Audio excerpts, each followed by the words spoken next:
Good morning, Dan and Amy. Optimism is in the air, and so is a little mean girl-ism. Oh, will you stop it? Optimism, Fox poll, 66-30. Americans optimistic about the future as President Trump is inaugurated today. And as they entered the Trumps, an Episcopal church. Yeah, St. John's Episcopal Church. Did you hear that? He's Episcopalian a little bit. I mean, he's Presbyterian, but he was married for the third time in an Episcopal church.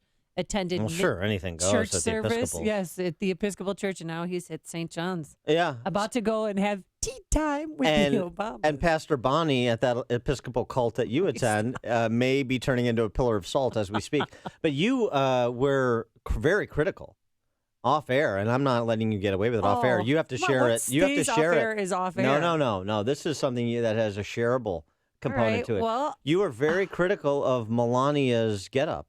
Yeah, at first it looks as if she's replicating Jackie Kennedy. Yes. But then if you look at the Euro trash shoes and the blue gloves, what is she thinking? That is a hate crime in Slovenia. Oh my God. You say Slovenia, I say Slovenia, but whatever. Yeah. So it's hopefully she'll, jazz it up a little for tonight's inaugural ball. The blue, the balls. Her smartly. It looks like an after dinner mint blue. And that's equally refreshing because I think that blue outfit with the white shoes, she reminds me of a cloud and in terms of being positively celestial. She's a dream. As you said, who's the old man next to her? Oh, wait, that's Donald the Trump. President of the United States. Yeah. I got confused for a moment. I'm an old man myself. For more on what's happening on the ground in D.C. on this Inauguration Day, we're pleased to be joined by our friend Marianne Ahern, political reporter for NBC5 in Chicago, who is in Washington now, as I mentioned. Marianne, thanks for joining us. Appreciate it. Of course. Glad you got the fashion report out of the way. Yeah, well, I wanted you to arbitrate the disagreement between us and I actually just got an email update that outfit is Ralph Lauren, in case you wanted to know. That's you, right. Marianne. How dare you criticize a Ralph Lauren outfit, Amy Jacobson? I don't think he designed the shoes. You're going to be blacklisted at RL. I'm going to make sure of it. So give us a sense of what's happening on the ground in D.C. as we prepare for the transition. All right, weather report first, because unfortunately it's starting to rain. It's supposed to rain throughout the morning and through the parade. So that's going to make it a little difficult for folks, but you do see crowds of people lining up to get through the security. We have stopped inside for just a moment to collect our batteries and all of that and head back out again. But it's difficult to compare because 8 years ago, it was the guy from Chicago, so we could find Chicago people to, walk outside the door, and there they were. Right. Hello, hey, we're not going to see as many Chicagoans. However, we have certainly run into, just walking along, we've met folks from Palatine, New Lenox yesterday. Not all of the Illinois delegation is running away. Congressman Brad Schneider, newly elected to the 10th District, he's here. He's going to talk to us later on this afternoon. Congressman Foster has decided that he will be here. Many of them will also participate in the Women's March on Saturday. So they're trying to, play it right down the middle. I hope it doesn't rain on Saturday because that Women's March will get real gamey. Oh, will you, Dan? Oh, that is, gosh. Marianne, he is so mean. I know that there's not a lot of Chicagoans there for the inauguration today, but they are there for the Women's March. How many people are you expecting? Because it was supposed to be called the Women's Millions March. And now it's just been changed to the Women's March because some men are coming too. But how many do you think are actually going to show up? They claim 200,000. So we're going to stay here through that. So we'll see lots and lots of buses of folks leaving today from Chicago to make their way here. Others, of course, flying. Even at our hotel, and let me tell you, we're out in the burbs. We're not close by. We ran into women from Chicago this morning from Rogers Park who said, hey, we're here. We're here for the march. We booked our trip ahead of time thinking that Hillary Clinton would win, and we decided, hey, we're staying and we're coming anyway to witness history. Yeah. Now, what's the security like? We talked to press secretary for the inaugural committee the other day, and he basically compared it to the security perimeter and protocols at the RNC in Cleveland. You've covered a lot of conventions and inaugurations. Is that a good kind of handle on it? It's very similar. There's a perimeter established and checkpoints and so forth. Is what you see on the ground there any different than that or any different than previous inaugurations?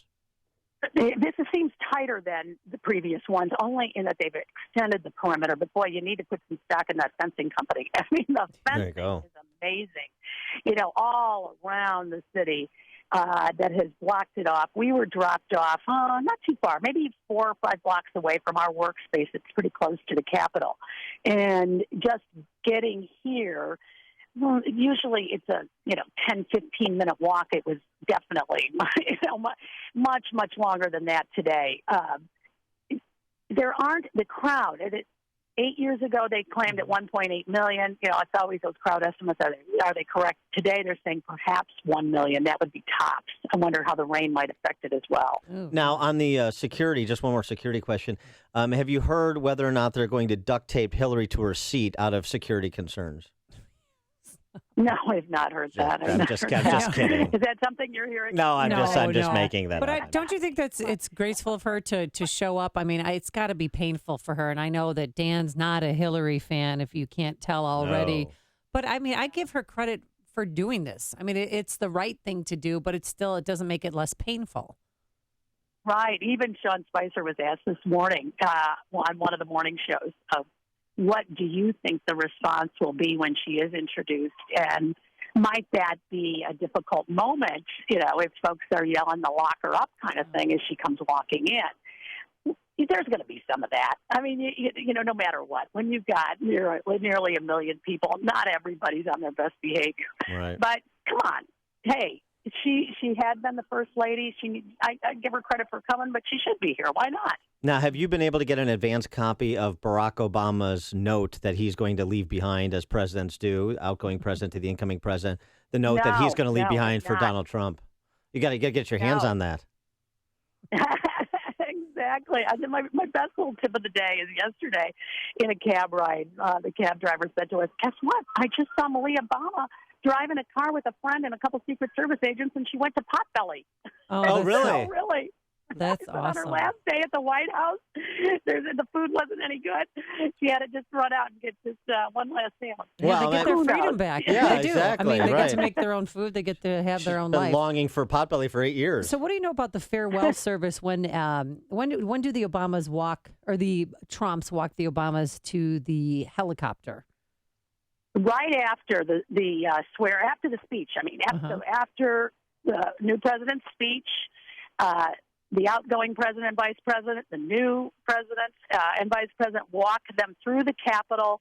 And the helicopter is there, Marine One is there, but there is some wonder of how bad the rain might be at that point, whether they actually will chop her out of here. But so probably, maybe close to noon Chicago time. The swearing in is just a little before 11 Chicago time. So right now they're still at the church. Then they come over for the tea. Apparently the farewells the Obamas have given to the staff. And from all reports, that can be somewhat emotional. And then, the wild 5-hour move-in of, at noon. While the boxes are ready to go, they really can't do it until noon Eastern time. And they have some paintbrushes, and new curtains are coming into the Oval Office. Apparently they have books and books to choose from of artwork and desks that are available and other furniture. And they say, all right, switch it up. Take it out, bring it in. And they have it all done by 5 o'clock. A lot of gold, I expect. A lot of gold. What's on your itinerary, Marianne? Are you going to, the Illinois State Society Ball? Yeah, so Carol and I are both here. Carol's doing the TikTok of the day. Here's the event, and I'm out talking to the folks on the street and lining up, the Illinoisans, looking for any Chicagoans who are here, as well as elected officials who will make their way to us. It's not going to be an easy day of getting around. No, a lot of walking. And what about Illinoisans such as Congressman Luis Gutierrez and Jan Schakowsky? They've decided not to attend the event. Dan Lipinski, who may suffer some political blowback for that in his district. Yeah. Ooh. So where are they? Are they having a? They're here. Some of them are still here, but they're not attending, and they are participating in the march tomorrow, the Women's March tomorrow. Of course. Yeah. All right. Marianne Ahern, political reporter for NBC5 Chicago, who is in D.C. to cover the inauguration. Thanks so much for joining us. Appreciate it. Thank you very much. Appreciate it. All right. Have fun out there. Yep. She's one of the best, and she joined us on our turnkey.pro answer line.